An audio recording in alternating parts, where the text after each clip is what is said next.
on my shoulder right now, by the way, so that's a little bit of fun. Tell me about what you guys have cooked up, and if there's any opportunity in your arrangement with Schmidt-Peterson Motorsports to expand it all if, sponsor X comes on board and wants to do more rounds. Absolutely can expand on it. The program is built to expand at any point. So it's just a matter, I've been in this thing 23 years with a federal ID number, and I've had a really good run, Marshall. And one of the reasons why is that we're ultra conservative on what we're capable of doing financially. Meaning, I'm not willing to go. I can't go to my, say, credit line to come up with $400,000-$300,000 to do a race, right? Yeah. We have to make. It has to make commercial sense to do it, or we just simply don't do it. So what we've done is we've been able to put a budget together that makes sense to do 5 test days, more or less, maybe more, and then 6 races. What's most important is that Jack gets a better shot at this next year, insofar as that he gets some time with not only his team but his car. We've bought a brand new car from Delar for our efforts, which I'm really happy with. And we'll do, theoretically, we're doing a couple days in January, February, and March before we hit St. Pete. And also we'll do the Open Indy test in March. What is that, March 27th, I believe. Yeah. So we'll be a part of that also. So, for Michael Shank Racing, from this weekend through end of March, he's going to be extremely busy across both series. But we've got people, we've got great people, we've got the equipment, and we're stockpiling more equipment, and we're really ready to go at this. And the biggest thing is I want Jack to be confident in what we're doing. Sure. In that, we're giving him everything we possibly can, and he knows that instinctually, my gut is always to do the right thing for Jack. So we're behind him 100%. So tell me about some of the other races you have on the schedule, and let's also talk a little bit about the car, because granted, you might be the only person I know who's owned 2 different Delaras, but 5+ years apart. But tell me a little bit about the other races you have in mind for doing with Jack with those 6, and also maybe the running side of it, because I know that at least this year at Indy, receiving a car from Andretti, I don't know if that fit your preferred working style. What kind of people are you going to put on this program? Will they be full-time, etc.? What's this going to look like from you guys collaborating with Schmidt?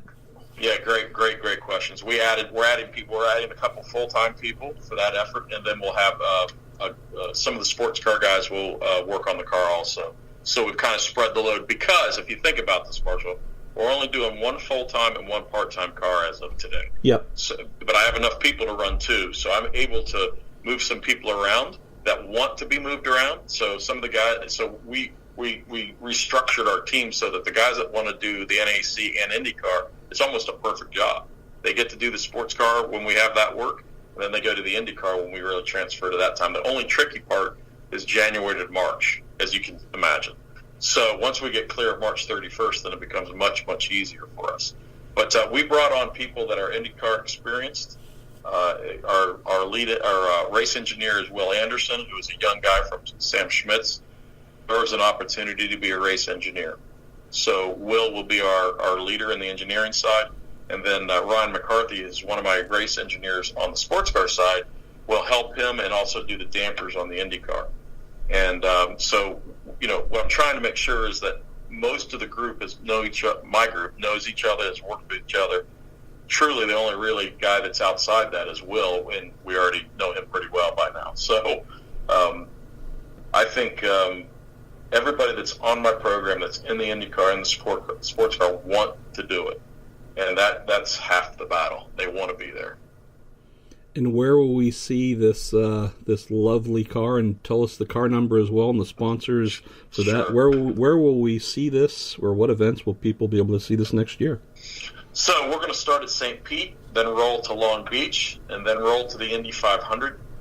Now there's a couple of versions of what we could do, and a little bit is dependent on scheduling. But we have Sonoma and Portland on the schedule, and potentially Mid-Ohio and or Indy Grand Prix. We're deciding which way we want to go with the Grand Prix to Mid-Ohio. So we have Sonoma, Portland, Mid-Ohio, Indy 500, St. Pete, and Long Beach. That's one thing. The car number will be 60, just as a harken back to the car number we had for a long time in sports cars and that we had our most successful. So that's confirmed. The sponsors, the primary sponsors, are AutoNation and SiriusXM, and this is a really, really great deal for us. It's a multi-year commitment from them. It's a commitment enough that we can do this and be competitive. They'll be the two primary sponsors of the car. Of course, we're Honda-powered, as you can imagine, given our relationship on the sports car side. And then we have associate sponsors, many that will come on during the year, but to include Rocky Ford Company, Roberts Service Group, and Cap and Associates. These are all long-term MSR sponsors that really are excited about doing the MSR thing. So it's taken a lot of puzzle pieces to kind of make this whole thing work. And everybody had a piece of it, including Jack Harvey. I mean, he was very active in trying to put this deal together.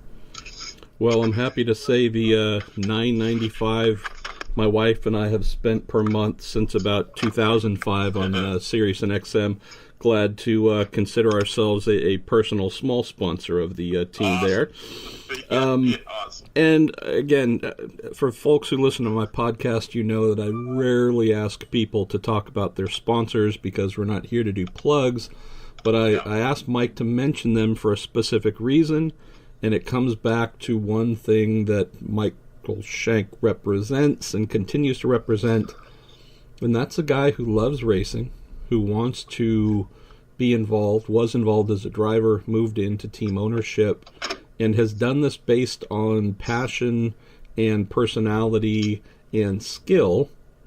And that's the thing that, to me, when you get to hear about these long-term sponsors that have stepped up on the IMSA side that are also associates on the IndyCar, new sponsor that has come on board with a multi-year deal. Mike is not someone who is doing this because his dad is a trillionaire and he has a trust fund. Truly someone like me, and like hopefully some who are listening, where if you have a dream to start an IndyCar team, an IMSA team or whatever, Mike's the guy that you go to and ask advice to, or ask advice of, and try and get some feeling for how to do it, because that's who Mike represents. And I know that's something you enjoy as well, Mike, which is the, hey, if you got a question, come ask, because I'm genuinely doing the dream that I've had, which is more or less the same of every person, I think, showing up to watch these races.